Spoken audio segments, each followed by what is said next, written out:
Oke, halo, assalamualaikum warahmatullahi wabarakatuh. Salam sejahtera bagi kita semua. Bertemu lagi bersama saya, Ibu Verta Yulianti MPD dari SMK Negeri 1 Palembang. Yang hari ini saya mendatangkan narasumber dari guru dari SMA Negeri 2 Palembang, yaitu Ibu Dewi Kartika. Apa kabar Ibu? Alhamdulillah sehat Bu Verta. Sungguh senang sekali kami hadir di studio Suara Pendidikan Sumatera Selatan. Nantinya narasumber kita ini akan menampilkan materi yang sangat menarik. Kalau dilihat dari mukanya sepertinya ini Ibu Dewi adalah guru biologi. Apakah benar Ibu? Tepat sekali Bu Verta. Oke, untuk mempersingkat waktu, marilah kita mendengarkan materi dari Ibu Dewi Kartika SPD MM. Kepada tempatnya kami persilakan Ibu. Oke, terima kasih atas kesempatan yang diberikan kepada saya Bu Verta.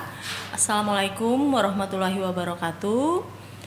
Pada hari ini saya akan menjelaskan materi kelas 11 ya, yaitu mengenai komponen-komponen darah dan juga proses pembekuan darah.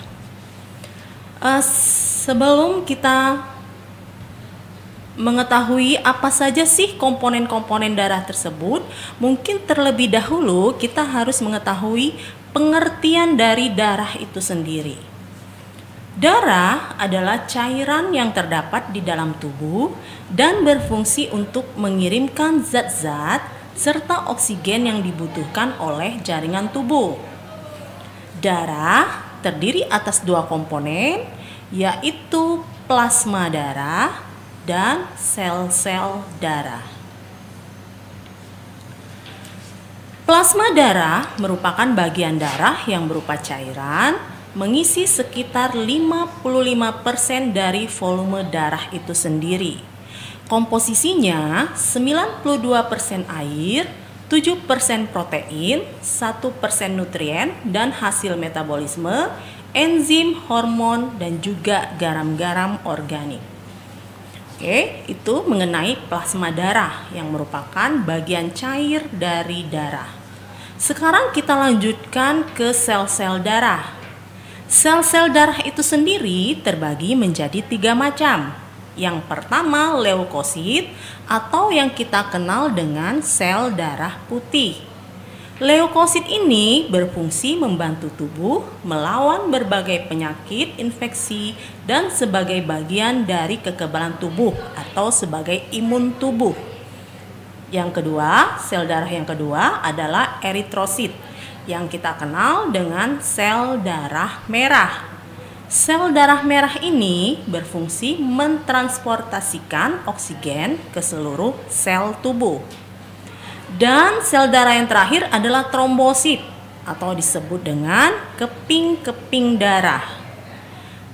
Keping-keping darah ini mempunyai peran penting dalam penghentian pendarahan di saat tubuh mengalami luka. Oke, kemudian akan kita lanjutkan bahasan materi mengenai proses pembekuan darah itu sendiri. Sebenarnya apa sih yang terjadi pada tubuh saat kita terluka dan mengapa darah muncul keluar, serta bagaimana cara tubuh menghentikannya agar darah tersebut tidak terus-menerus mengalir. Di sini ada skema pembekuan darah ya. Bisa kita lihat, apabila darah keluar karena luka, maka trombosit atau keping-keping darah akan pecah. Pecahnya trombosit ini mengeluarkan enzim trombokinase. Dengan bantuan ion kalsium dan vitamin K ya, vitamin K ini banyak terdapat di sayuran-sayuran berwarna hijau ya, seperti brokoli, bayam, dan juga buah-buahan seperti alpukat, delima ya. Nah, nanti dengan bantuan ion kalsium dan vitamin K tersebut, itu akan mengubah protrombin menjadi trombin. Trombin akan mengubah protein darah yang bernama fibrinogen menjadi benang-benang fibrin. Nah, benang-benang fibrin ini berupa serat-serat sehingga nanti akan menyebabkan luka menjadi tertutup dan darah berhenti mengalir. Oke, Pembekuan darah ini ya merupakan cara alami tubuh untuk mencegah terjadinya kehilangan darah secara berlebihan yang biasanya terjadi pada saat orang cabut gigi, kecelakaan, terluka, bahkan melahirkan.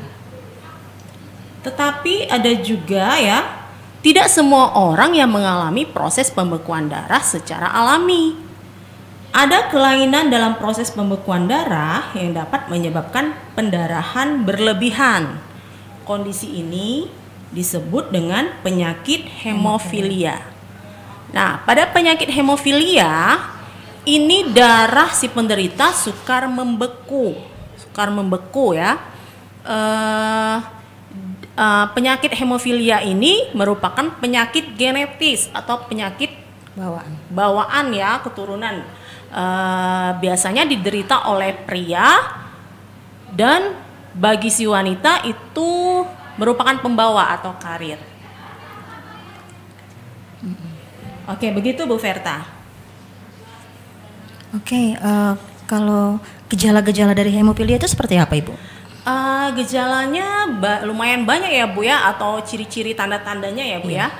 Misalnya kalau terbentur sedikit itu udah mulai lebam ya. Kemudian tadi darahnya itu sukar membeku. Kemudian juga apabila mudah memar. Nah, jadi kena ini dikit, benturan sedikit memar. Tapi ini juga harus, jadi kalau misalnya sudah ada gejala-gejala tersebut, kemungkinan proses pembekuan darahnya terganggu. Sebaiknya langsung diperiksa ke dokter supaya bisa mendapatkan penanganan lebih lanjut lagi. Wow, luar biasa. Ini ilmu baru buat saya, Bu ya. Iya. Jadi saya tahu gimana ciri-ciri kemudian gejala-gejala dari hemofilia. Jadi pembekuan darah itu ada dua jenis, ada alami dan juga ada kelainan ya, seperti yang Ibu jelaskan. Oke, terima kasih Bu. Silakan, ada tambahan lagi? Sudah? Oke, itu saja Bu materi hari ini. Oke, sangat luar biasa sekali materi kita hari ini. Jadi kita dapat ilmu yang sangat bermanfaat dari Ibu Dewi Kartika.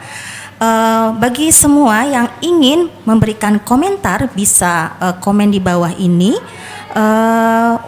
Saya rasa saya sebagai host mengucapkan terima kasih sama Ibu Dewi. Saya Bu Verta Yulianti dan Ibu Dewi mengucapkan terima kasih. Dan wassalamualaikum warahmatullahi wabarakatuh. Suara Pendidikan Sumatera Selatan milik kita semua.